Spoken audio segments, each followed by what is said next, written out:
अस्सलाम वालेकुम नाज़रीन, मीम टीवी की स्पेशल रिपोर्ट में आज हम बात करेंगे पहलगाम की, जहां दहशतगर्दों की जानिब से मासूम सयाहों को नाम पूछकर गोली मारना, मजहब देखकर कत्ल करना, क्या यह समाज इंसानियत से मुंह मोड़ चुका है? पहलगाम के घने पहाड़ों में जब सयाहों पर गोलियां चली तो वो सिर्फ जिस्मों को ही नहीं बल्कि हमारे ज़मीर, हमारी इंसानियत और हमारे इत्तेहाद को भी चीर रही थी। जब कभी भारत में ऐसे वाकयात होते हैं तो अमूमन देखा जाता है कि जब बरसरे इख्तिदार ताकतें कमजोर पड़ने लगती हैं तो अचानक कोई ऐसी वारदात पेश आ जाती है जिससे आम आवाम का जहन अंदरूनी हालात से भटक कर हिंदू मुस्लिम की गंदी सियासत पर अटक कर रह जाता है। जब भी भारत की सरजमीन पर दहशतगर्दी का धुआं उठता है, उसके साथ ही एक सवाल भी उठता है कि क्या फिर किसी सच को दफन करने की कोशिश हो रही है? क्या 26/11 के ताज हमले में मालेगांव ब्लास्ट की तहकीकात के साथ हेमंत करकरे, अशोक कामटे और विजय सालस्कर के सच को भी दफन नहीं कर दिया गया? क्या पुलवामा में खुदकुश बमबार दहशतगर्द हमलों में मारे गए 40 सीआरपीएफ जवानों का रास्त फायदा उत्तर प्रदेश इलेक्शन के नताइज में नजर नहीं आया? पहलगाम दहशतगर्द हमले से चंद ही घंटे पहले पार्लियामेंट की गूंज बता रही थी कि मुल्क सिर्फ अक्सरियत या अकलियत का नहीं बल्कि यह मुल्क सबका है। वक्फ तरमीमी बिल जैसे काले कानून के खिलाफ जब 200 से जायद गैर मुस्लिम सियासतदान लोकसभा में और 75 से जायद राज्यसभा में आवाज बुलंद कर चुके थे तो यह ऐलान इस इत्तेहाद का ऐलान था जिसे तोड़ने के लिए बरसों से नफरतें बोई गई थी। क्या यही वजह हो सकती है कि इस इत्तेहाद को तोड़ने के लिए बर्फ की पहाड़ों में बारूद की गूंज सुनाई दी? क्या फाशिज्म को कहीं यह तो नहीं लगा कि यह कौम जाग गई है? क्या उन्हें लगने लगा कि हिंदू मुसलमान के साथ खड़ा हो रहा है? इसके अलावा महंगाई, बेरोजगारी, किसानों की खुदकुशी और 27% यूएस टैरिफ पर उठने वाले सवालात के जवाब में एक धमाका, मासूमों का बहता खून और फिर एक शोर के नाम पूछकर मारा गया। काफी दुख होता है यह देख करके इस सानहे के बाद हिंदू मुस्लिम और नफरतों को हवा देने वाली गोदी मीडिया के कैमरों ने यह सच ना देखा और ना ही दिखाया कि किस तरह सैयद हसन अली नामी एक मुस्लिम नौजवान ने किस तरह एक हिंदू सयाह की जान बचाने के लिए दहशतगर्द की बंदूक छीनने की कोशिश की और बदले में गोली अपने सीने पर खा ली। यह कोई फिल्मी सीन नहीं था, यह एक ऐसा सच है जो पूरे भारत को जोड़ने के लिए काफी, एक ऐसा सच जो ये बता रहा था कि हमारा मुल्क सिर्फ फिरकों का मजमा नहीं बल्कि जज्बों, कुर्बानियों और भाईचारे का नाम है। मगर अफसोस के गोदी मीडिया को सिर्फ वो तस्वीरें चाहिए थी जिनमें आग हो, धुएं के दरमियान मजहब की चिंगारियां हो और टीआरपी की दौड़ में इंसानियत के लाशें और जनाजे। क्या मीडिया की आंखें इतनी अंधी हो चुकी है कि उन्हें यह तक नजर नहीं आया कि एक मुस्लिम नौजवान एक हिंदू सयाह की जान बचाने के लिए उसको अपने कांधे पर बिठाए बर्फ के पहाड़ से 40 मिनट तक दौड़ता रहा? यह कुर्बानी सिर्फ एक हिंदू की जान बचाने के लिए नहीं थी बल्कि यह उस वतन की रूह को जिंदा करने की कोशिश थी जिसकी आज नफरत के बाजार में सस्ती बोली लगाई जा रही है।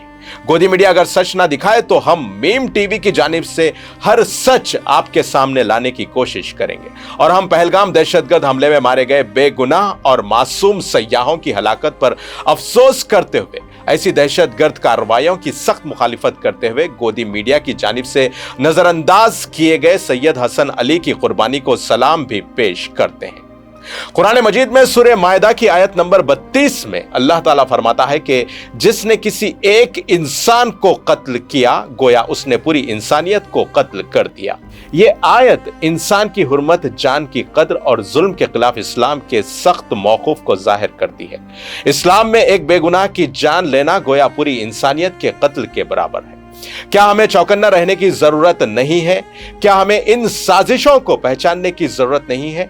क्या हमारी फिजाओं में बारूद से पहले नजरियात का जहर नहीं घोला जा रहा है?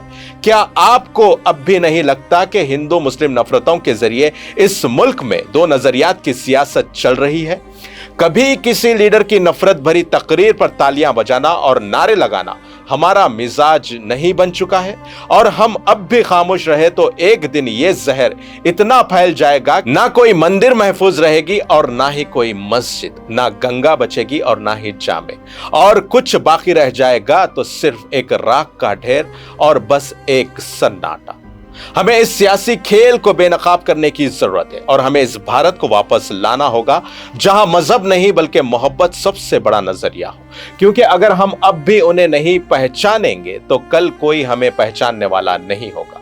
मीम टीवी के नाजरीन को हम याद दिलाना चाहते हैं कि इस किस्म के नफरत अंगेज वाकयात में और फिरका परस्त सियासतदानों के खेल में किसको क्या फायदा होता रहा और भारत में बसने वाले हर मजहब के मासूम अफराद को उसको कितना खमियाजा भुगतना पड़ा।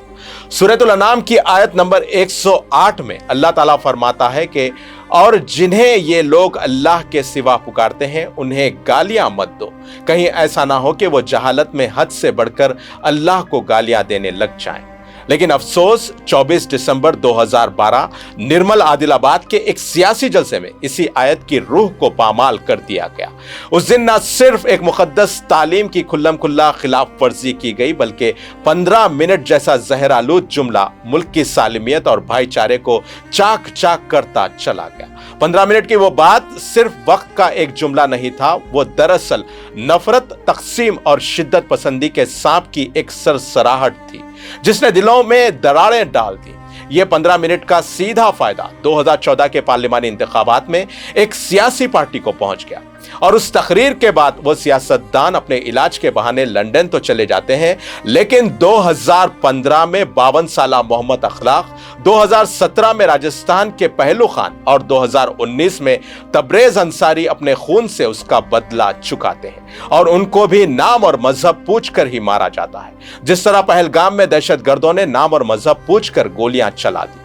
ये कैसा अलमिया है कि हमारे मुल्क भारत में नफरत के सौदागर, मजहब के व्यापारी और शिद्दत पसंदी के सौदागर अपने महल नुमा बंगलों में बैठकर हमारे दिलों में नफरत का जहर घोल रहे हैं। क्या कभी आपने किसी सियासतदान के बेटे को मॉब लिंचिंग का शिकार होते हुए देखा है? क्या कभी उनके खानदान के किसी फर्द को दहशतगर्दों ने अपने हमले का शिकार बनाया है? क्या कभी उनके बच्चों को स्कूल जाते वक्त मजहब के नाम पर रोका गया?